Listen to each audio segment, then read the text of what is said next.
Halo, Assalamualaikum warahmatullahi wabarakatuh. Masih bersama saya Ati Prihatinisi di channel YouTube saya. Jangan lupa klik subscribe dan klik lonceng ya.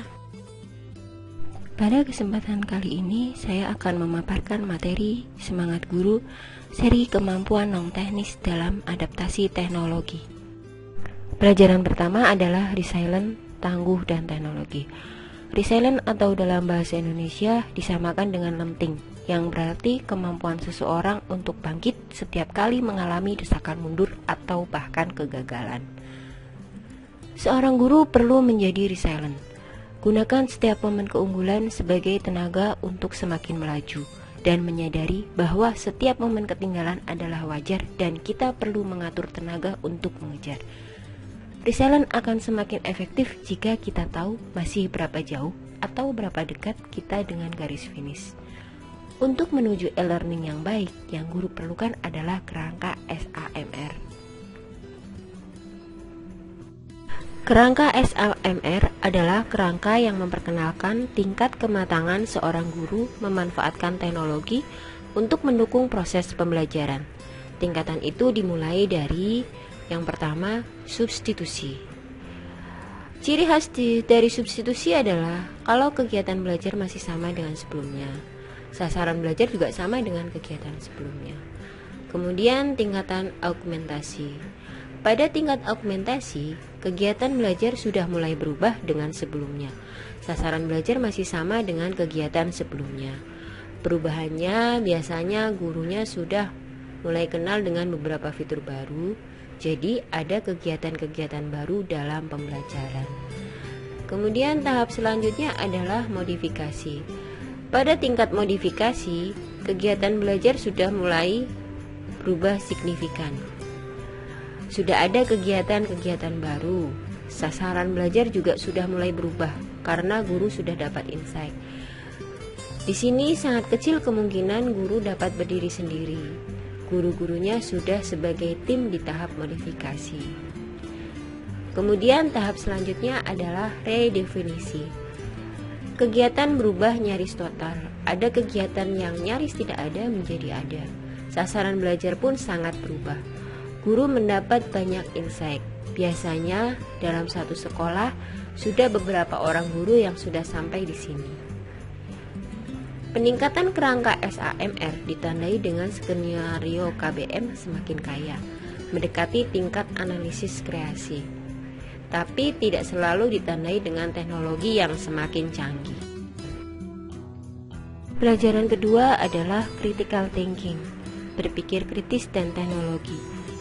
Berpikir kritis adalah keputusan seseorang yang penuh sadar dan hati-hati untuk menerima, menolak, atau menangguhkan penilaian terhadap suatu klaim dan derajat keyakinan seseorang dalam menerima atau menolak klaim tersebut. Bahwa seseorang siap mengambil keputusan dan selalu menimbang derajat keyakinan pada keputusan tersebut. Mengapa perlu berpikir kritis? Saat ini, era informasi terbuka sangat lebar. Internet merupakan megafon yang paling efektif dengan jangkauan yang sangat luas. Dan setiap orang punya kesempatan yang sama untuk menyampaikan pesan yang sama kepada audiens yang coba mereka capai. Hanya saja, algoritma media sosial punya karakteristik khusus. Gagasan yang menang adalah gagasan yang populer dan belum tentu valid. Karena itu, akan menyebabkan seseorang mempunyai opini-opini yang gegabah.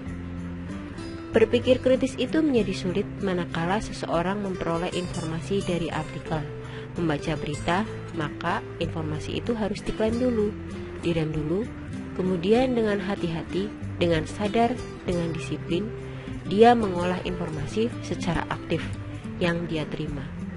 Begitu dia sudah yakin, maka dia mulai mengambil keputusan untuk menolak atau menerima informasi yang dia dapat.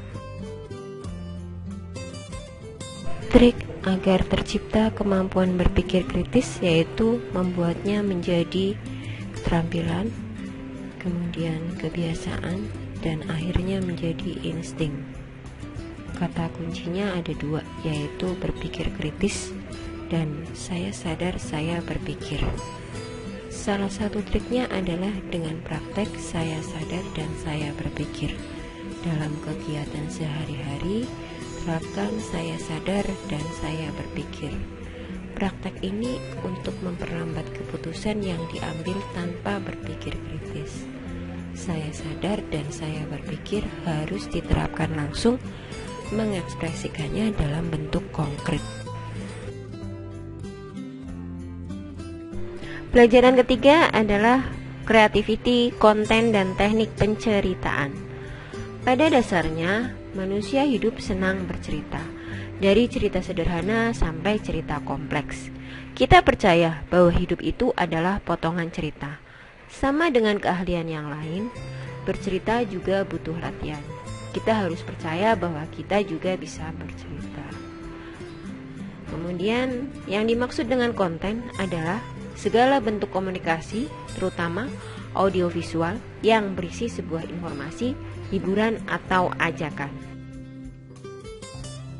Ada 3 tahap dalam pembuatan konten, yaitu membuat rencana, kemudian mengeksekusi, kemudian memasarkan.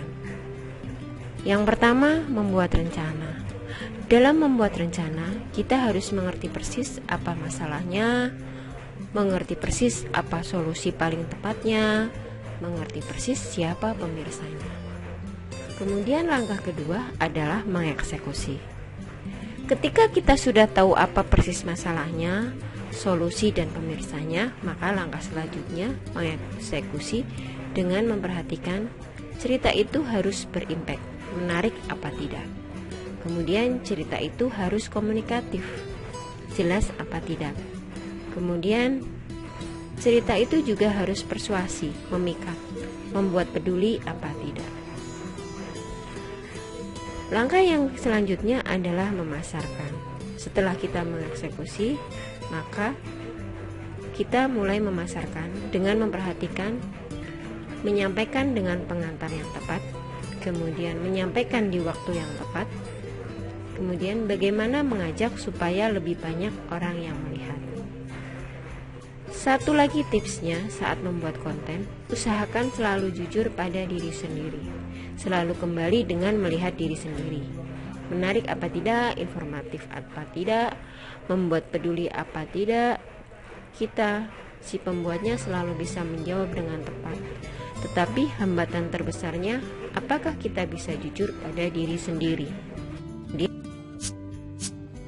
Demikian pemaparan saya mengenai program Guru Belajar dan Berbagi seri Semangat Guru, kemampuan non-teknis dalam adaptasi teknologi. Semoga kedepannya dapat memberikan solusi peningkatan kemampuan non-teknis bagi para guru dan tenaga kependidikan, sebagai pendukung akselerasi teknologi dalam kegiatan belajar mengajar saat ini. Wassalamualaikum warahmatullahi wabarakatuh.